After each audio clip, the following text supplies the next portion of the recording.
میرے بھائیوں اور بہنوں، آج ہم تہجد کی نماز کا مکمل طریقہ جانیں گے۔ تہجد بڑی فضیلت والی نماز ہے۔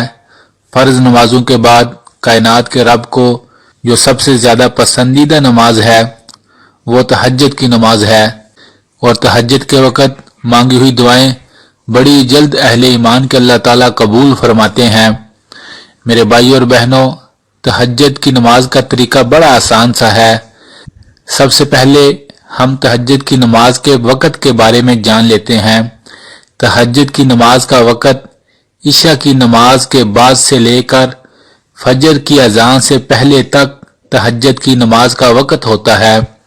رات کے کسی حصے میں بھی اگر آپ سو کر اٹھ جاتے ہیں اور اس کے بعد چاہے 1 بجے ہو، 12 بجے ہو، چاہے 11 بجے ہو، اگر آپ تہجد کے نفل پڑھنا چاہتے ہیں تو آپ پڑھ سکتے ہیں، لیکن سب سے افضل وقت تہجد کی نماز کا وہ فجر کی اذان سے پہلے کا وقت ہوتا ہے۔ ایک بات یاد رکھیں کہ تہجد کی نماز سو کر اٹھ کر پڑھنا بہت افضل ترین عمل ہے اور اس سے ثواب بھی زیادہ ہوتا ہے بے شک، لیکن اگر کوئی انسان رات کو جاگ رہا ہے اور وہ سمجھتا ہے کہ اگر میں سو گیا تو تہجد کی وقت میں نہیں اٹھ سکوں گا، فجر کے وقت اٹھوں گا تو اس وقت میں لیٹ ہو جاؤں گا، تو وہ رات کو سونے سے پہلے تہجد کے نفل پڑھ سکتا ہے۔ تو یہ تو تہجد کی نماز کا وقت تھا جو عشاء کی نماز کے فوراً بعد شروع ہو جاتا ہے اور فجر کی اذان تک رہتا ہے، اور رات کے کسی پہر بھی آپ نماز پڑھ سکتے ہیں۔ سو کر اٹھ کر پڑھیں گے تو زیادہ ثواب ہوگا، اور اگر سوئے نہیں تو پھر بھی آپ کسی بھی وقت پڑھ سکتے ہیں۔ اگلی بات میرے بھائیوں اور بہنوں، تہجد کی نماز کی کتنی رکعتیں ہوتی ہیں؟ تہجد نفل نماز ہے، آپ اس کی 2 رکعت، 4 رکعت، 6، 8 جتنی بھی رکعت آپ پڑھ سکیں آسانی کے ساتھ آپ پڑھ سکتے ہیں۔ 2 رکعت بھی آپ پڑھ سکتے ہیں۔ اس کی نیت کیا ہوتی ہے؟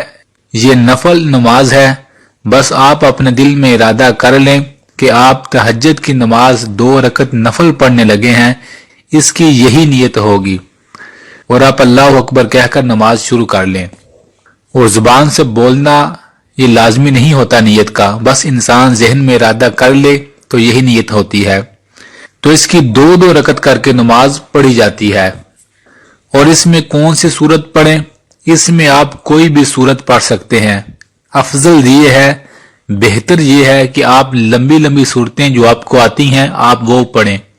اگر لمبی سورتیں نہیں آتی تو آپ کوئی بھی ایک سورت 2، 3، 4 بار بھی پڑھ سکتے ہیں، بس کوشش کریں نماز کو بڑے آرام سکون کے ساتھ ادا کریں۔ تو وقت بھی آپ کو پتہ چل گیا، نیت بھی پتہ چل گئی، اور سورت بھی کوئی بھی پڑھ سکتے ہیں یہ بھی آپ کو پتہ چل گیا۔ اور جس طرح 2 نفل پڑھتے ہیں بس اس طرح آپ نے باقی ساری نماز تہجد کی ادا کرنی ہے۔ 2، 4، 6، 8 جتنی بھی رکعتیں آپ آسانی سے پڑھ سکیں، آرام سکون کے ساتھ، دل جوئی کے ساتھ آپ اتنی رکعت پڑھ سکتے ہیں۔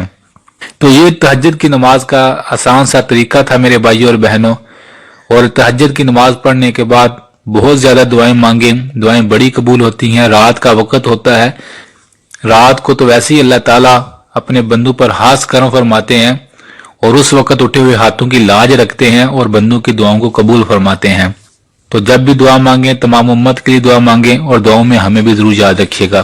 اللہ سے دعا ہے اللہ ہمیں زیادہ سے زیادہ تہجد کی نماز پڑھ کر اپنے نامہ اعمال میں محفوظ کرنے والا بنا دے، تاکہ کل قیامت کے دن جو لوگ تہجد کی نماز پڑھتے ہیں انہیں جب اللہ تعالیٰ اعزاز سے، نعمتوں سے، رحمتوں سے نوازے گا، کہیں یہ نہ ہو ہم دیکھ رہے ہوں اور ہم پھر سوچتے کاش میں بھی رات کے کچھ پہر ہی اللہ کی عبادت میں گزار دیتا اور آج یہ انعام، یہ فضل اور یہ رحمتیں مجھے بھی مل جاتی۔ اللہ سے دعا ہے اللہ ہم سب کو عمل کرنے کی توفیق عطا فرمائے، آمین۔ میرے بھائیوں اور بہنوں، ویڈیو اچھی لگے تو ضرور لائک کیجیے گا۔